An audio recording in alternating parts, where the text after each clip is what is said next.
विमल बोलो जुबा केसरी, हर पल मनाओ केसरी त्योहार। सवाल ये भी है भाई, पहले ही जो कांग्रेस का मूल प्रश्न है राहुल गांधी का कि ट्रंप हमें बताएंगे कि हम रशिया से ऑयल ना खरीदें, ट्रंप हमें बताएंगे कि हम $100 बिलियन का व्यापार इंपोर्ट करेंगे अमेरिका से, ट्रंप हमें बताएंगे कि हमारा कृषि का बाजार अमेरिका के लिए खुल गया है। ये सवाल ठीक है, एक सेल्फ गोल किया कांग्रेस ने, पर ये सवाल भी उतने ही बड़े हैं क्या शिवम? सवाल उठाने के लिए तो कभी किसी ने मना किया ही नहीं। कोई कहता है उनको कि क्या इस देश के मीडिया में ना उठाएं, या अनिल यादव पूरा 10 मिनट बोले, क्या किसी ने कहा उनको कि इस तरह के सवाल ना उठाएं? या फिर पार्लियामेंट में जब वो बोले तो मर्यादा में रहते हुए क्या उन्होंने सवाल उठाए नहीं, और क्या उनका जवाब नहीं मिला, और क्या ये सवालों पर लगातार इस देश में चर्चा हो रही है? लेकिन आज की घटना देखते हुए ये साबित हो गया कि कलयुग में गद्दारी का सबसे बड़ा नाम लोग मीर जाफर को कहते थे, उसके हटाकर राहुल गांधी का लिख दिया जाना चाहिए। आज यही है हाल। और इसके अलावा खास तौर पर अगर मैं बात करूं तो एक चीज यहां पर और गौर करने वाली है, पीएम इज कॉम्प्रोमाइज्ड। नारे इंग्लिश में लग रहे हैं और इंटरनेशनल कम्युनिटी के सामने लग रहे हैं, तो भारत के लिए नहीं है वो नारे, वो नारे भी बाहर वालों के लिए ही है। और इसके अलावा यह भी तय करना चाहिए कि जिस तरीके की चीजें लगातार हो रही हैं, ये कार्यकर्ता हैं इनके, ये कृष्ण हरि, कुंदन यादव, अजय कुमार, नरसिम्हा यादव, और यहां पर बेशर्मी देखिए कि कांग्रेस के प्रवक्ता कह रहे हैं कि भगत सिंह और बटुकेश्वर दत्त ने भी असेंबली में बम फेंका था। कमाल बेशर्मी है। फेंक दो बम, मार दो, अपने देश के लोगों को ही मार दो, क्योंकि 10 साल से राजसी खानदान को सत्ता मिली नहीं, तो बम मार मार के प्रधानमंत्री की भी हत्या कर दो, गृह मंत्री की भी कर दो, असेंबली में और देश के पार्लियामेंट में कोई जिंदा बचे ही ना।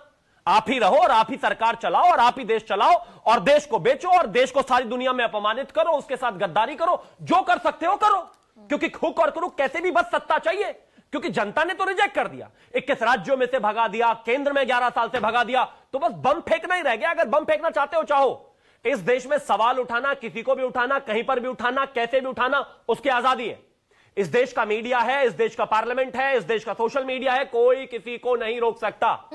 लेकिन यह बात तय है कि जिस तरीके से और जिस फोरम में और जहां सवाल उठाए गए हैं, यह सिर्फ और सिर्फ भारत से एक तरीके से घृणा करने वाला लोग ही उठा सकते हैं, भारत को अपमानित कर चाहने वाला ही व्यक्ति कोई उठा सकता है। और तो ये तस्वीर तो दुनिया देख ही रही है शिवम। बिल्कुल ठीक बात है, तो क्यों? क्या किसी ने अभी अनिल यादव को न्यूज 24 पर, गरिमा जी के शो पर, किसी ने रोका वो सवाल उठाने से? क्या राहुल गांधी को जब वो मीडिया में सवाल उठाते हैं किसी ने रोका? क्या कांग्रेस के प्रवक्ता जब कोई आकर कहते हैं तो किसी ने रोका? क्या उनके नेता जब आकर कहते हैं तो क्या उन्होंने रोका? क्या हिंदुस्तान में उनका मुंह पकड़ा जा रहा है? नहीं। लेकिन मैसेज हिंदुस्तान के लिए है ही नहीं। मैसेज पूरी दुनिया के लिए इंग्लिश में है कि इस देश की जितनी बदनामी कर सकते हो, इससे बेहतर प्लेटफॉर्म हो नहीं सकता, क्योंकि अलग अलग देशों के राष्ट्राध्यक्ष से लेकर डेलीगेट सभी आए हुए हैं। ये तो मैं इसको कांग्रेस का शिवम प्लानिंग वही और कुछ नहीं। अच्छा ठीक है, मतलब दरअसल मैंने सबसे शुरू में कहा कि सत्ता हो, विपक्ष हो, सबके लिए राष्ट्र प्रथम होना चाहिए। तो शिवम दरअसल 2 दिन पहले, 3 दिन पहले हम एक और ट्रैप में फंस गए। इसी एआई समिट में चाइना के रोबो डॉग को एक यूनिवर्सिटी ने क्लेम कर दिया और उसी ट्रैप में अश्विनी वैष्णव भी आ गए। भाई अगर मैं इस मंच को वैश्विक आयोजन कह रही हूं तो हमारी सरकार को भी उतना ही जवाबदेह होना जरूरी है ना, जितना विपक्ष के लिए सवाल बनता है। कोई शक ही नहीं। अगर कोई भी प्राइवेट एंटिटी इस तरह की चीजें एक एआई समिट में करता है, या कोई इस तरह का एरर होता है, या कोई जानबूझकर गलती करता है, तो जाहिर है उस पर कार्रवाई की गई, उनको वहां से निकाला गया, आगे भी उस पर देखा जाएगा। लेकिन इसका यह बिल्कुल मतलब नहीं है कि मेरे देश में 22 से ज्यादा लोकल लैंग्वेजेस को मदद करने वाला सर्वम एआई स्टार्टअप जो है उसकी बात ना हो।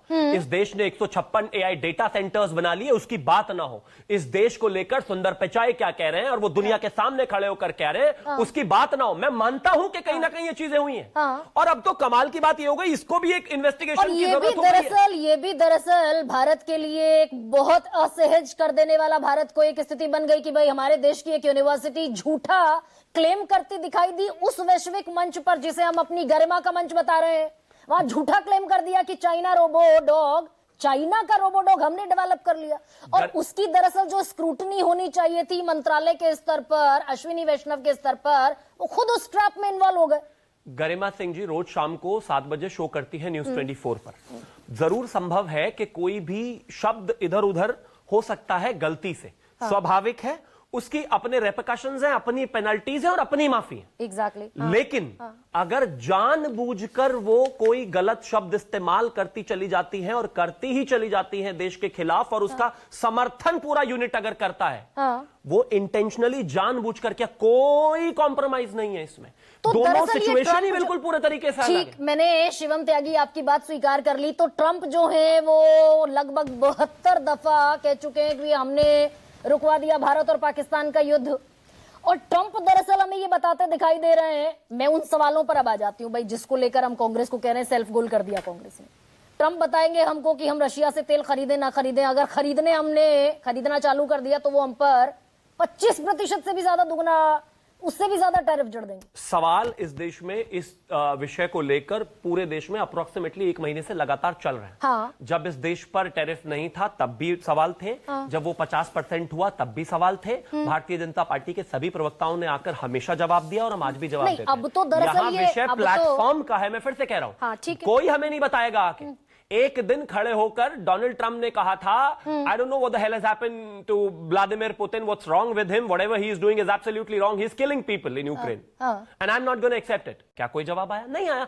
हमें स्ट्रेटेजिकली अपने देश के लिए क्या बेहतर है, कब बेहतर है, कहां बेहतर है वो देखना है। हमारे लिए पहली प्रायोरिटी हिंदुस्तानी है, लेकिन प्रॉब्लम प्लेटफॉर्म है बॉस। मैं फिर से कह रहा हूं, ये सवाल क्या, अच्छा गरिमा सिंह जी क्या आज डिबेट कर रही है पहली बार इस पर? क्या इससे पहले सवाल जवाब नहीं हुए? प्रॉब्लम ही प्लेटफॉर्म है, प्रॉब्लम प्लेटफॉर्म है, प्रॉब्लम ही इस देश के खिलाफ नफरत, जहर, गद्दारी है। अब तो ये समझ में और आ रहा है कि पार्लियामेंट में जो पीएम इज कॉम्प्रोमाइज्ड का वो जो लोगो लगा हुआ था वो भी हिंदुस्तान के लिए नहीं था, वो भी दरअसल विदेश को ही एड्रेस कर रहे थे आप लोग। Shivam ji, I am on the same page जी विद यू। पर दरअसल आप कह रहे हैं भाई ट्रंप तो कुछ भी बयानबाजी करते हैं, कुछ भी ब्ला ब्ला ब्ला ब्ला बोलते हैं। ये तो दरअसल सिग्नेटरी अथॉरिटी हमारे पीयूष गोयल और ट्रंप की बाकायदा साइंड फ्रेमवर्क की फैक्ट शीट है ना। अब इसमें तो ट्रंप ब्ला ब्ला नहीं बोल रहे, इसमें वो बाकायदा कह रहे हैं। पढ़कर सुना देती हूं आपको। Also on the call, President Trump agreed to remove the additional 25% tariff on imports from India in recognition of India's commitment to stop purchasing Russian Federation oil. Accordingly, the president signed an executive order last Friday removing that additional 25% tariff. Bharat Russia से तेल नहीं खरीदेगा, हमने ये शर्त लगाई तब हमने 25% टैरिफ हटाया। सबसे पहले तो मैं एक चीज कहना चाहता हूं कि मार्च के मध्य में आकर यूएस से व्यापार संघ की तरफ से जो लोग आएंगे, गृहमैन, और इधर से मेरे देश के कॉमर्स मिनिस्टर, जब एक प्रॉपर ट्रेड डील साइन हो जाएगी, देश के सामने दोनों तरफ से ब्रीफिंग होगी, सब कुछ क्लैरिटी से निकलकर आ जाएगा, पॉइंट बाय पॉइंट भी इस पर डिस्कशन होगी। दूसरा एक चीज बहुत साफ है कि हमारे लिए पहली कमिटमेंट देश के 140 करोड़ लोगों की है। इस देश पर जब टैरिफ लगा तो लोगों का यह कहना था कि ट्रंप और मोदी जी की दोस्ती का क्या फायदा हुआ, हम सबसे ज्यादा टैरिफ पे कर रहे हैं, पाकिस्तान हमसे ज्यादा टैरिफ पे कर रहा है। अगर झुकना होता तो टैरिफ ही नहीं लगता, तभी झुक जाते, लेकिन नहीं झुके।